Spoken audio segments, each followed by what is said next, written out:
കേരളം നടുങ്ങിയ കൈവെട്ടു കേസിലെ മുഖ്യപ്രതി പിടിയിലായതിനു പിന്നാലെ ചടുല നീക്കങ്ങളുമായി NIA. പ്രൊഫസർ TJ ജോസഫിന്റെ കൈവെട്ടിയ കേസിൽ അറസ്റ്റിലായ ഒന്നാം പ്രതി സവാദിന്റെ തിരിച്ചറിയൽ പരേഡ് വേഗത്തിൽ പൂർത്തിയാക്കാനാണ് NIA ഒരുങ്ങുന്നത്. ഇതിനായി NIA നീക്കങ്ങൾ തുടങ്ങി. തിരിച്ചറിയൽ പരേഡ് നടത്താനായി മജിസ്ട്രേറ്റ് കോടതിയിൽ NIA സംഘം ഉടൻ അപേക്ഷ നൽകും.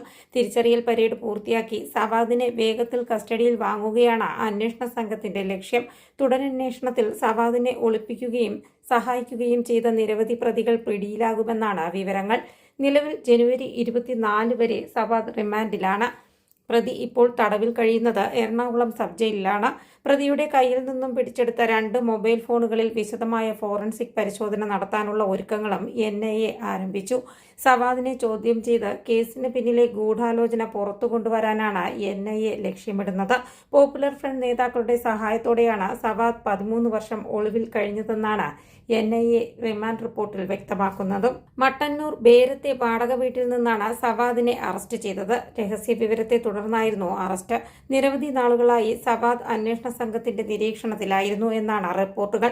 കഴിഞ്ഞ ദിവസം പുലർച്ചെ 3 മണിയോടെ NIA സംഘം വീട് വളഞ്ഞ് പിടികൂടുകയായിരുന്നു.